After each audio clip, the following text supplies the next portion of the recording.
Olá, tudo bom com vocês? Pronto para continuar nossa jornada sobre redação científica? Então, fica comigo, que depois da vinheta a gente inicia.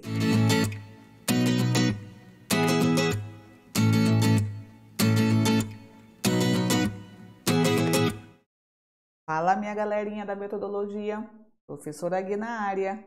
Seja muito bem-vindo, seja muito bem-vinda aqui ao espaço que é teu, a tua casa. É tua primeira vez aqui conosco? Então eu te convido a dar uma paradinha, vai aqui em cima na sugestão para poder assistir a parte 1 e a parte 2 da nossa aula, porque hoje nós iremos estar dando início à nossa terceira parte sobre redação científica. E se ao final da tua aula você gostou do que escutou, sinta-se convidado, sinta-se convidada para dar um like, assinar o nosso canal, ativar o sininho e nos seguir nas redes sociais. E a você que já é da comunidade Bíblia Responde, vamos nessa, que a gente tem pressa. Então, nós já vimos que a redação científica nada mais é do que um texto que vai querer sintetizar as ideias que o autor ou pesquisador começou a criar a partir do momento em que ele fez um estudo científico. Então, a partir do momento que eu faço meu estudo, eu vou querer divulgá-lo para a sociedade científica. E essa divulgação é feita através de redação. E a nossa redação, nós já vimos que ela não pode ser da mesma forma da minha redação do cotidiano. Eu não posso colocar as palavras coloquiais, por exemplo. Eu não posso colocar a primeira palavra, a primeira pessoa, não é? Eu tenho que seguir os critérios da ciência, uma vez que a redação científica ela está casada com o processo da ciência. Assim sendo, essa nossa redação não pode se apresentar de forma confusa, muito menos cheios de preconceitos e ideias infundadas, relembrando que preconceito não é racismo. Preconceito é uma ideia prévia que você tem acerca do fenômeno que tu estás estudando. E eu tenho que, a partir desse meu estudo, verificar se esses preconceitos são verdadeiros ou falsos. Então, por isso que ela não pode se apresentar de forma infundada. Eu preciso provar o que eu estou falando. E eu só faço essa prova a partir do momento que eu tenho a fundamentação teórica. Lembra do bom argumento, que tem que ter o tal de fundamento? É a fundamentação teórica. Nós temos que nos fazer entender para o nosso leitor. Nós temos que partir do princípio de que o leitor não entende do assunto.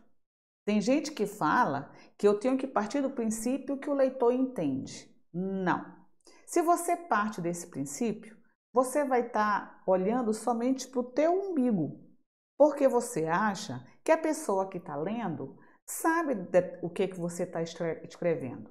Então, tu começas a escrever e fala bem assim, isso é besteira, isso aqui não precisa. Não, isso daqui é o óbvio, ninguém precisa colocar isso aqui porque todo mundo já sabe. Só que o teu trabalho ele vai ser jogado para a comunidade científica e ele vai estar disponível para todo. Quando a gente fala todo mundo, são para as pessoas que entendem da área e são para as pessoas que não entendem da área e querem passar a entender. Assim sendo, você tem que partir do pressuposto de que a pessoa que vai estar lendo o teu material são pessoas que não conhecem o assunto e, portanto, a partir dele passarão a saber. E você tem que, ao mesmo tempo que se fazer entender, você não pode encher de figurinhas, de ser muito prolixo, você tem que ser conciso, você tem que ir direto ao ponto. Porque as pessoas não têm tempo de ficar horas e horas folheando o teu trabalho. Eu tenho que focar no que e para quem esse meu trabalho é. É por isso que eu não posso fazer para mim. Eu tenho que fazer para os outros. E a lógica redacional, ela tem que obrigatoriamente estar associada à lógica da ciência. É por isso que a nossa parte 4 vai trabalhar as características que a redação científica tem que ter, uma vez que ela tem que estar casadinha com o processo científico. Nós vimos também, até agora, que a redação científica ela deve acompanhar a lógica científica da área específica a qual esse trabalho se destina. Isso quer dizer que, dependendo da área que ela vai ser destinada, você vai dar ênfase mais para o aspecto A do que para o aspecto B. Quando for para uma outra área científica que privilegia o aspecto B, lógico, você vai adaptar a tua redação dando mais ênfase ao B do que ao A. Por isso que ela tem que atender à necessidade da clientela cuja material é destinado. Nós temos, para entender esse processo de redação científica, nós estabelecemos um sumário onde nós iremos trabalhar os seguintes itens. O que um bom argumento, o que seria o bom argumento, quais são os passos da redação, quais são suas características e quais erros mais comuns. Como nós já trabalhamos o primeiro aspecto, hoje o nosso foco vai ser justamente quais são os passos que eu tenho que fazer para conquistar um texto que seja considerável, aceitável para o meio científico. Então, vamos nessa? Então, para que eu consiga estabelecer uma redação científica, nós temos que seguir esses passos. Eu tenho que estabelecer qual é a problemática, qual é o problema que me levou a querer estudar isso. Eu tenho que estabelecer as minhas ideias, organizar as ideias, para eu não ficar igual uma barata tonta, porque aí é que está o perigo. Quando você não tem as suas ideias definidas e organizadas, o que você faz? Você começa a ler uma obra, depois tu está em outro canto, depois tu já está ali, depois tu está assado. No final das contas, tu já não sabe mais nem o que está lendo. Tu te perdeu por completo. Por quê? As ideias não estão devidamente organizadas. E como as ideias não estão organizadas, o levantamento bibliográfico vai ser aquela chuva, aquelas loucuras todas. Você vai colocar, isso aqui é importante, isso aqui é importante, isso aqui é importante, e vai colocando. Por quê? Porque tudo para ti passa a ser importante. Porque você ainda não sabe definir nem sequer o teu problema, não é? Depois que você faz o levantamento bibliográfico, que nós chamamos de pesquisa exploratória, aí vem um processo de leitura propriamente dito. A parte da leitura e a parte do fichamento. E ao final, que você já fez todo esse processo, é que vem o finalzão, o principalzão, né? O ápice desse processo, que é quando você vai construir a redação propriamente dita. E essa redação tem que ser a partir da união de autores. Vamos trabalhar cada passo separadamente, bem devagar, para você não entrar em pânico? Então, passo 1 é o nosso problema. O que tu queres dizer com isso, Guilhermina? Eu quero dizer que, pelo fato de que a redação científica ela tem que estar atrelada à pesquisa científica, eu estou te afirmando que, obrigatoriamente, toda pesquisa científica tem que partir de um problema. Lembra quando a gente trabalhou isso logo na nossa playlist passada? Então, todo e qualquer projeto, toda e qualquer pesquisa tem que partir de uma problemática, daquele fenômeno que te fez ficar inquieto ou inquieta ao ponto de querer estudá-lo. Então, se a minha pesquisa, ela precisa partir de um problema, ou seja, ela parte da busca de estudar determinado fenômeno, e esse nosso fenômeno, ele pode, não é porque o nome é problema que tem que ser alguma coisa que não presta, tá? Esse problema ou este fenômeno, você pode querer fazer um estudo no sentido de estar divulgando para a sociedade científica que a tua hipótese é verdadeira, ou seja, que esse fenômeno ele está funcionando corretíssimo e vale a pena servir de exemplo para os outros. Por outro lado, ele pode ser um problema de verdade. Então, não é só o título. Ele realmente, esse fenômeno, ele está dando determinados aspectos negativos e precisam ser implementados, precisam ser corrigidos, precisam ter sugestões de melhoria. Então, por isso que a gente fala que quando a gente faz uma pesquisa científica, ela se divide ou em ciência pura ou ciência aplicada. Quando você faz um estudo só por uma curiosidade, ela é a ciência pura ou ciência básica. Agora, quando realmente tem um problema real e você tem que dar uma solução, ela faz parte da ciência aplicada. Então, se a gente fala isso, eu digo para você que a minha redação científica, ela tem que refletir a problemática que eu estou pretendendo estudar. Ela tem que refletir o problema, ela tem que refletir o fenômeno que me fez querer estudar determinada temática, ok? Se você ainda não tiver isso bem claro na sua cabeça, tu não vai conseguir chegar aqui no passo 2. Por quê? Porque o passo 2 é justamente o processo que vai organizar a tua vida. Para organizar a tua vida, tu vais ter que responder algumas perguntas.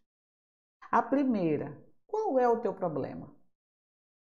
Se você ainda não tem claro isso, tu vais conseguir responder isso aqui? Não, você não vai conseguir responder. Então, por isso que tem que já estar claro na sua cabeça qual é o teu problema. Qual é o fenômeno que você vai estudar. A partir daí, me responde, qual é esse problema? O problema é X. Segunda pergunta, qual é a tua ideia acerca disso? O que tu pensa sobre isso? Aí você vai me dizer, eu penso que esse fenômeno está funcionando legal e eu quero que ele seja divulgado para servir de exemplo à sociedade. Outro vai dizer, eu acho que esse fenômeno não está funcionando legal.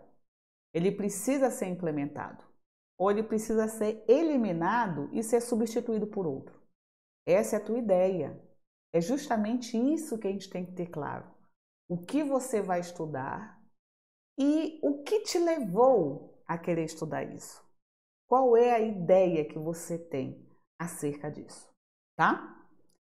Depois, você chega lá e vai ser assim. A partir desse problema, a partir da tua ideia, a partir desse problema, o que você quer? O que você espera com esse teu estudo? Aí você vai me dizer a resposta. Eu pretendo divulgar que o fenômeno funciona. Eu pretendo demonstrar que o fenômeno não funciona, para dar uma sugestão de melhoria. Beleza. A partir daí vem a outra pergunta. Como é que tu vais fazer então para você atingir isso? Ou divulgar que o fenômeno existe, presta, vai servir como exemplo, ou melhorar esse fenômeno ou até mesmo substituí-lo. Como você vai fazer isso? Tá entendendo? Então, enquanto você não tiver clareza disso, não tem como você organizar a sua vida. Por quê? Porque a partir do momento que tu consegue responder essas perguntas você consegue traçar o teu sumário. Quando a gente fala o sumário, é justamente um instrumento que vai direcionar a tua leitura, que vai direcionar o teu foco, a tua pesquisa e, consequentemente, a tua redação científica. Ele vai justamente fazer com que tu fiques no caminho certo.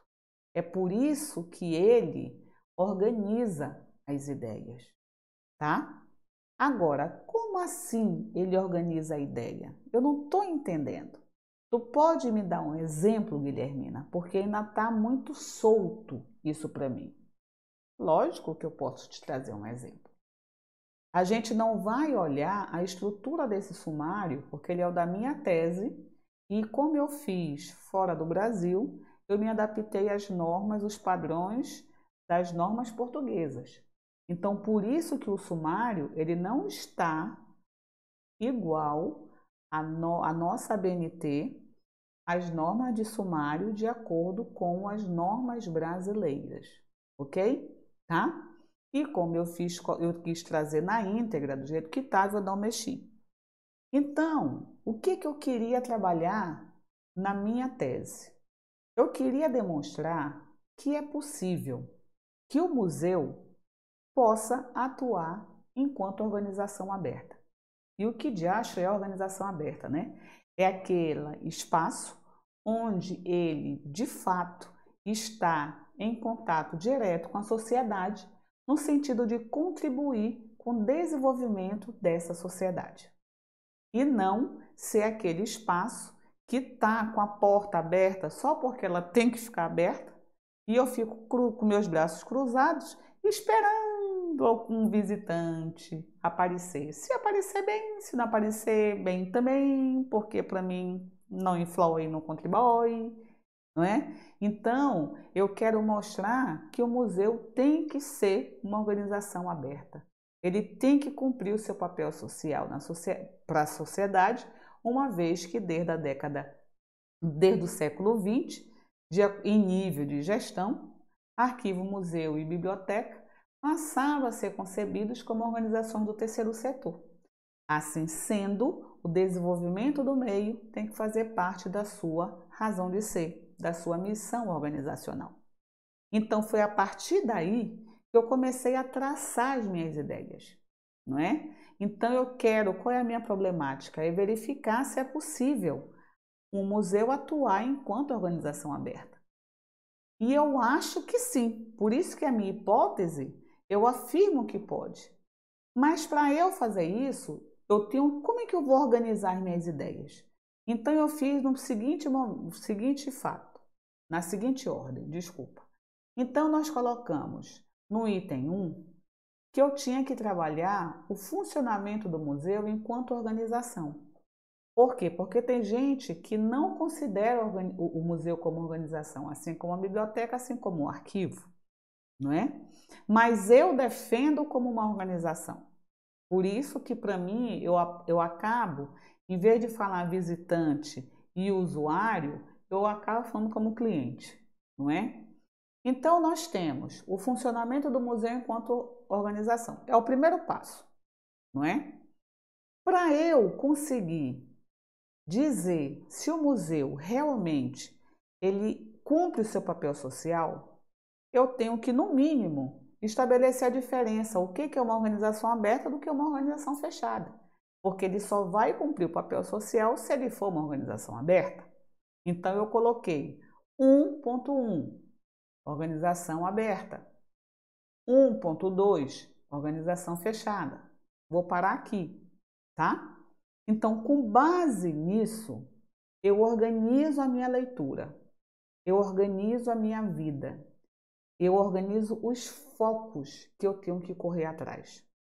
A partir do momento que você estabelece um sumário, significa que quando você for partir para o passo 3, que é o levantamento bibliográfico, você não vai ficar igual um louco ou igual uma louca, desbaratinados, sem saber o que vão coletar.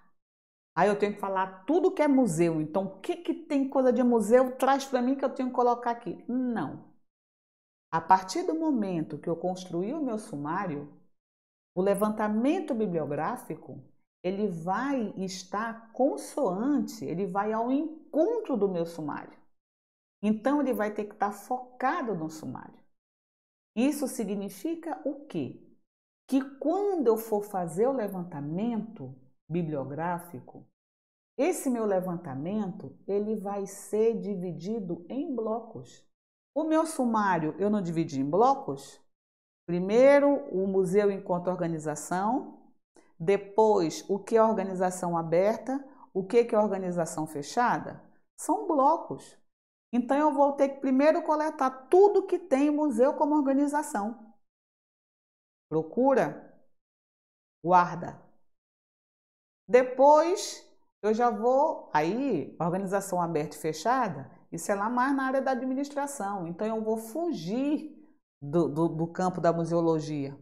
Eu vou até o campo da administração. O que é organização aberta? O que é organização fechada? Não é? Aí eu vou fazendo também todas essas minhas coletas.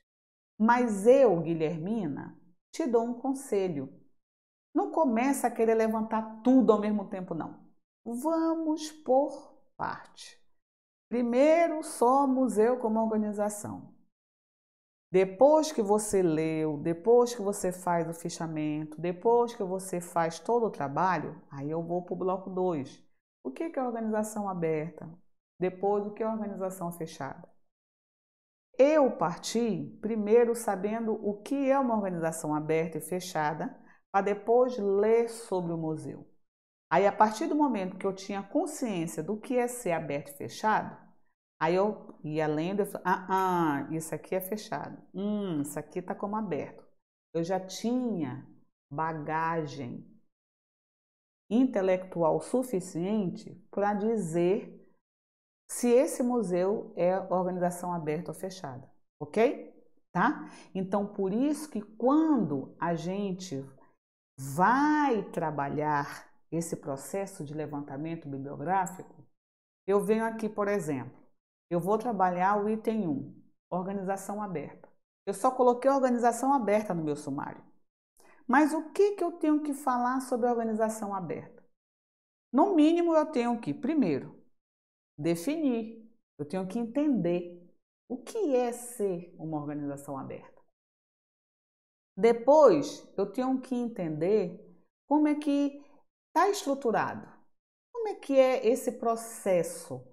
Relação gestor com seus colaboradores, relação colaboradores com a clientela.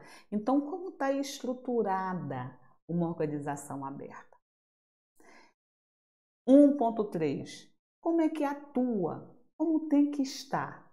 Ela tem que estar dentro de uma garrafa com a rolha fechada, ou seja, isolada do mundo, ou ela tem que estar junto com o mundo. Estão entendendo? Então, eu começo a fazer as minhas subdivisões. Agora sim, depois que eu faço a subdivisão, aí eu venho e falo, olha, para a organização fechada, o que eu tenho que fazer? A mesma coisa. Eu tenho que definir, eu tenho que entender a estrutura, eu tenho que entender o funcionamento. Beleza, já sei o que eu quero. Agora sim, eu posso, depois de ter essa base, tentar levantar o museu enquanto organização, para eu poder já começar a fazer meu diagnóstico, tá? Depois que a gente faz todo esse levantamento, por bloco, o primeiro era o quê? Era o museu enquanto organização aberta, definição. Então, você só vai para definição. O que o João fala que é organização aberta? O que o Pedro fala que é organização aberta? O que a Maria fala que é organização aberta? Tá entendendo? Eu não estou lendo mais nada. Eu só estou lendo o conceito, a definição. Por isso que a minha leitura é por bloco também, tá? Então, ó, tu não pode ficar igual esse cara desesperado, com todos os materiais na tua frente e você não saber o que tu vais fazer. Tu não pode fazer isso. A tua leitura tem que ser por foco.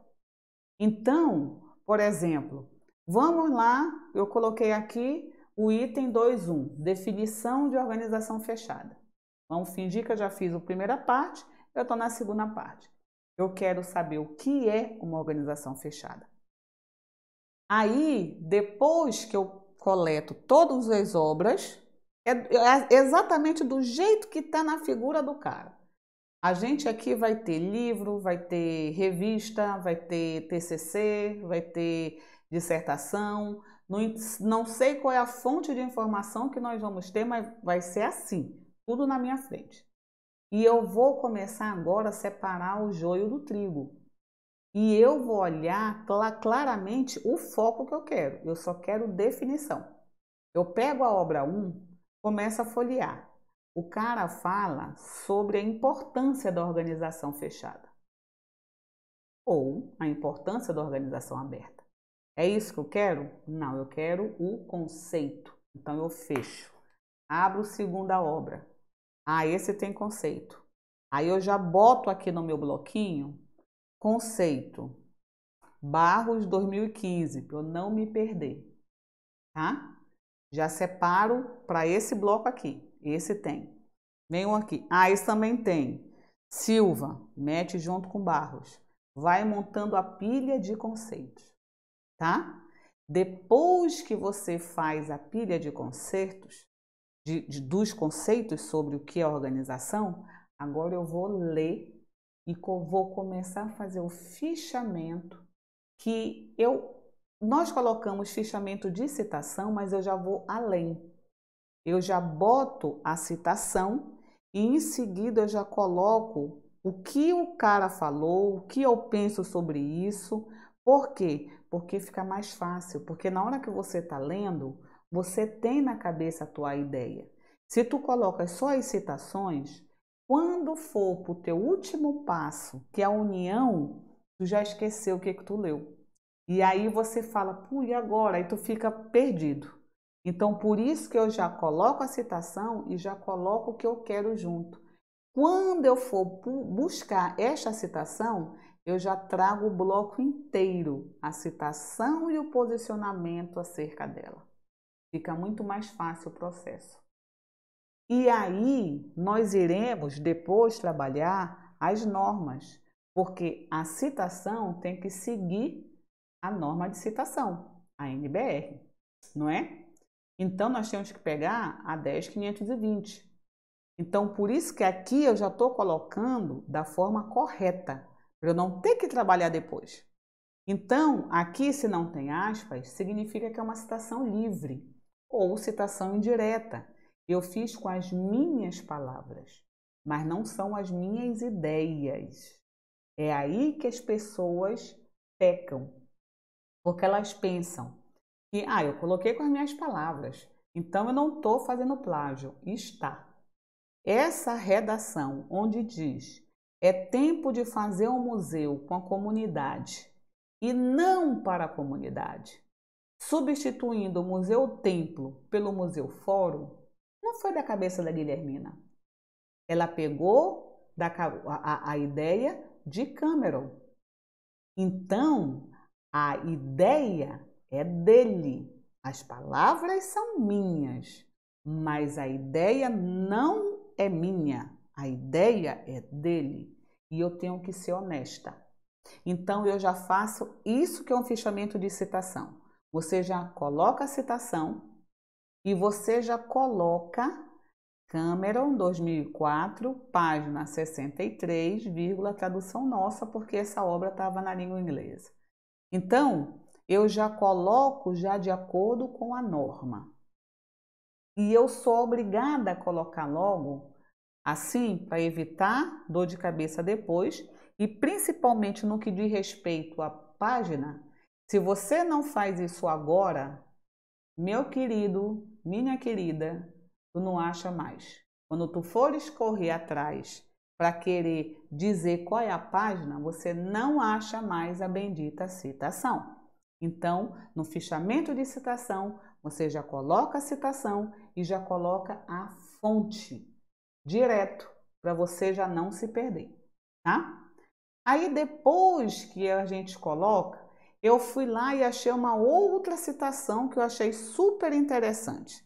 Então eu já peguei o Freixo, que ele diz o seguinte, ó, porque ele vai começar a trabalhar conceito de sistema fechado. Então eu já estou começando já a montar na minha cabeça o que eu quero. Então o Freixo vem e diz, tem aspas, eu copiei igualzinho como está no texto. Citação textual ou citação direta. Um sistema fechado é aquele em que não existe intercâmbio com seu meio externo ou ambiente. Aí, depois que eu terminei de ler, eu já vou colocando a minha redação.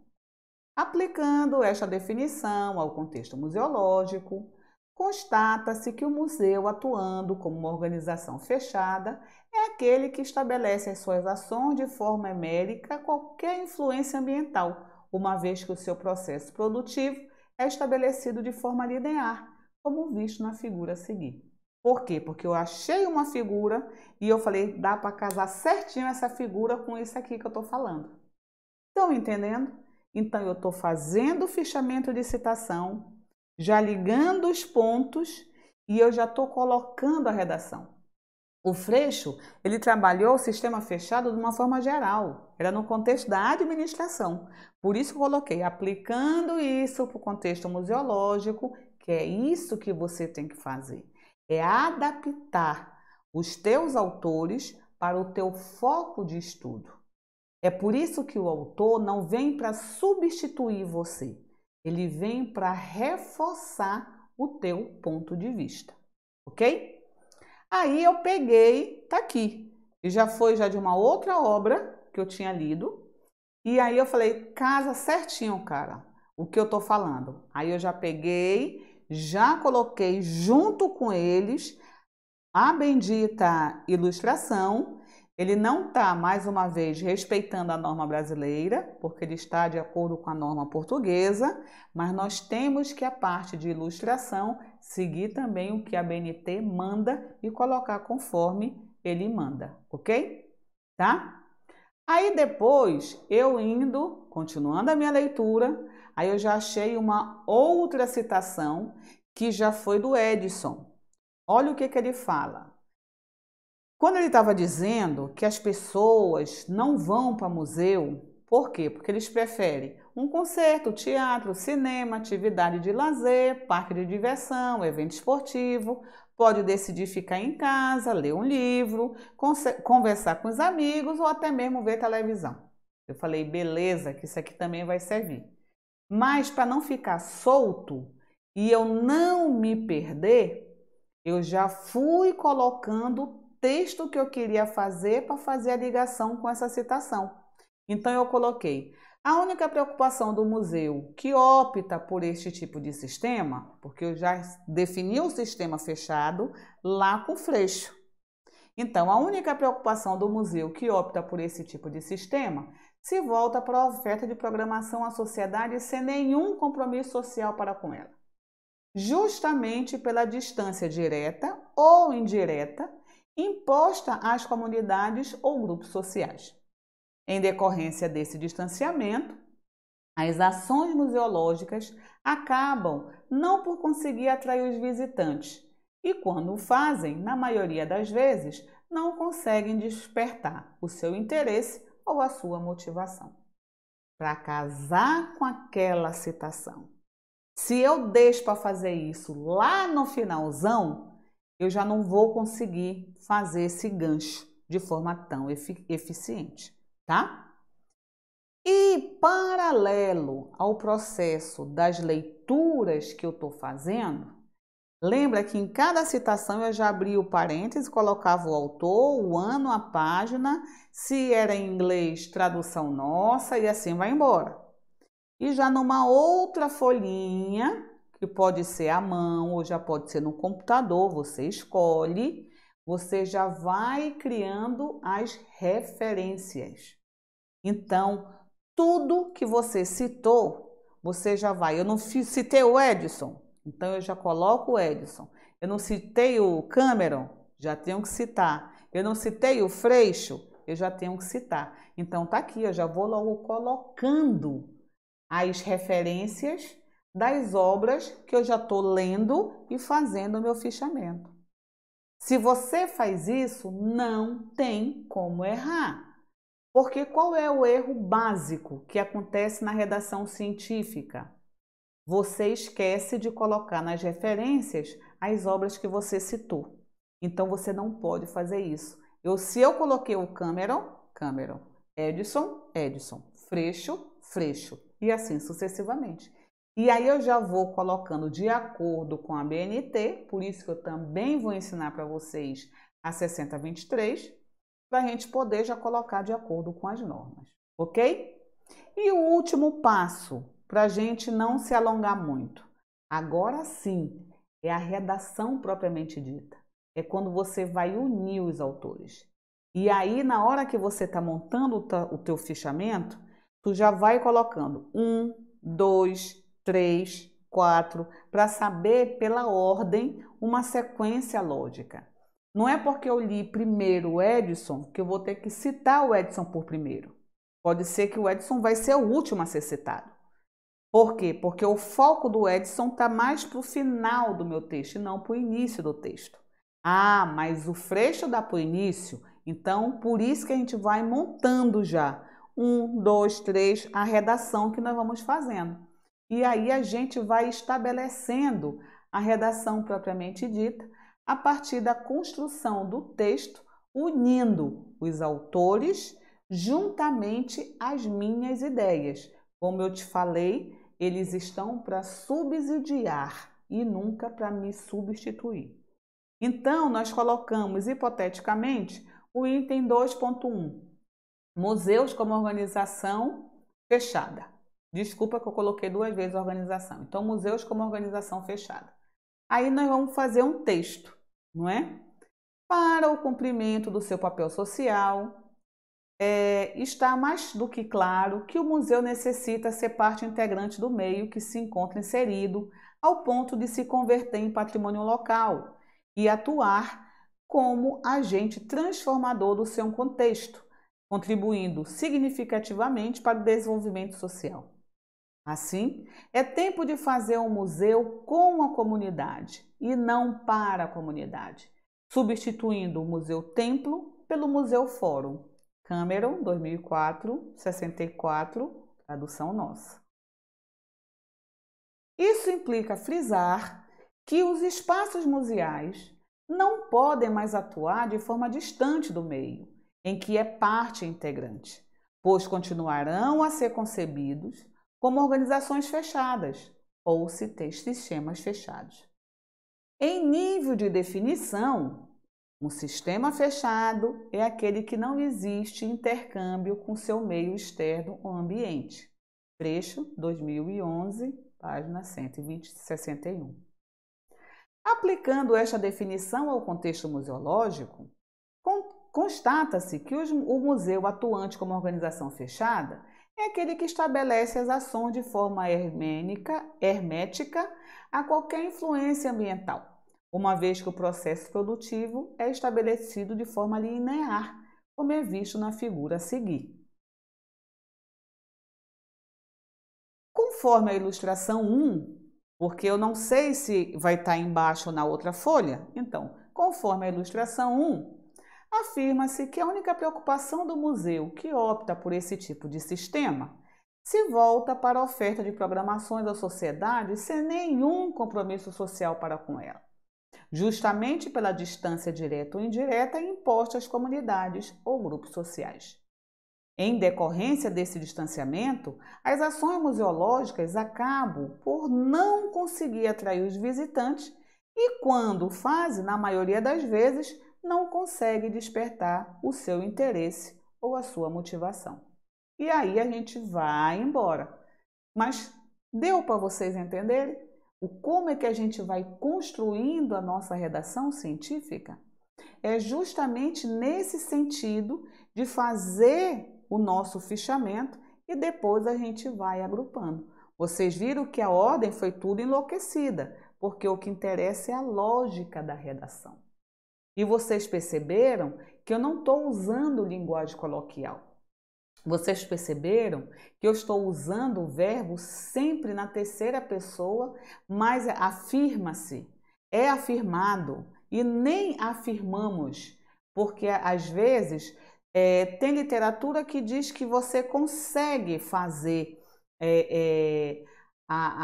usar a terceira pessoa do plural, mas o correto é você sempre ficar no imparcial, não é? E aí a gente finaliza essa nossa redação colocando por esta razão, que é o finalzão, não é? Que são os conectivos que a gente tem que começar a estabelecer, os conectivos de conclusão.